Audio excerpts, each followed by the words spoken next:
Selamat malam Bapak Abdurrahman. Perkenalkan saya Rizky Andang Wijanarko.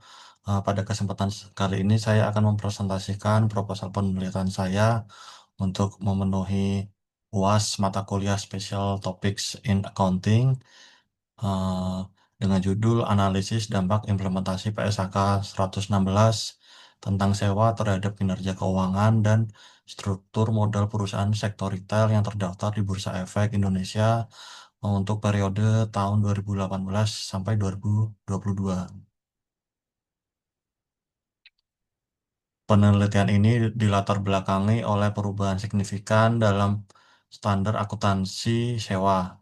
Sebelumnya dengan PSAK 30, perusahaan bisa mengklasifikasikan sewa sebagai sewa operasi yang tidak perlu dicatat sebagai utang di neraca. Praktik ini dikenal sebagai off-balance sheet financing yang membuat rasio utang perusahaan terlihat lebih rendah dan menyulitkan analisis perbandingannya.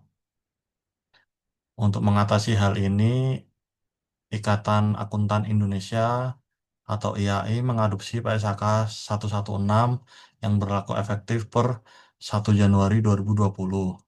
Standar ini mewajibkan perusahaan untuk mengakui hampir semua kontrak sewa di neraca, baik sebagai aset hak guna maupun liabilitas sewa.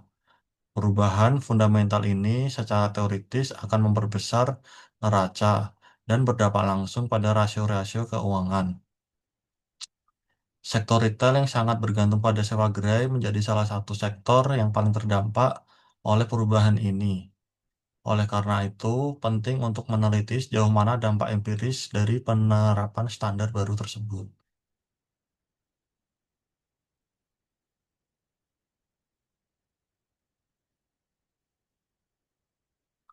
Berdasarkan latar belakang tersebut, penelitian ini merumuskan tiga masalah utama, yaitu yang pertama, yaitu adalah apakah terdapat perbedaan yang signifikan secara statistik pada rasio keuangan, yaitu return of asset atau ROA, serta rasio struktur modal, yaitu debt to asset ratio atau DAR, dan debt to equity ratio atau DER, pada perusahaan sektor retail sebelum dan sesudah implementasi PSAK 116.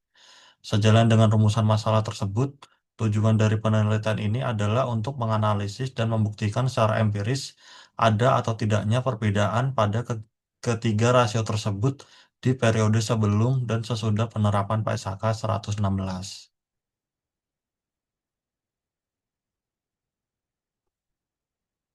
Penelitian ini diharapkan dapat memberikan manfaat baik secara teoritis maupun praktis.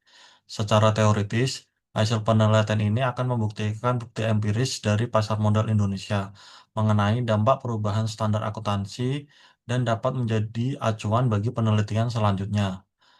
Lalu untuk secara praktis, penelitian ini bermanfaat bagi yang pertama adalah kepada investor dan analis keuangan untuk membantu mereka dalam melakukan analisis yang lebih akurat yaitu pasca implementasi standar baru yaitu PSAK 116.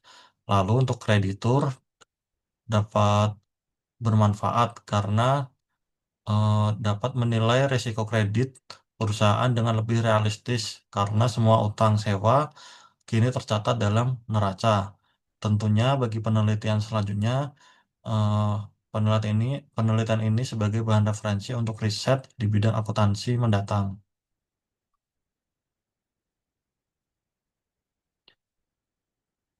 Tinjauan pustaka dalam penelitian ini didasarkan pada beberapa teori dan konsep utama.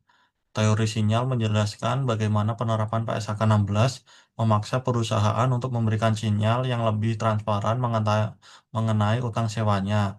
Sementara itu, teori akuntansi positif juga menjelaskan mengapa sebelumnya manajer lebih suka menyembunyikan utang sewa melalui skema sewa operasi. Variabel dependen dalam penelitian ini adalah kinerja keuangan yang diukur dengan ROA serta struktur modal yang diukur dengan DAR atau DER. Lalu untuk penerapan PSAK 116 ini secara teoritis akan meningkatkan total aset dan total liabilitas yang pada akhirnya diperkirakan akan menurunkan ROA serta menaikkan DAR dan DER.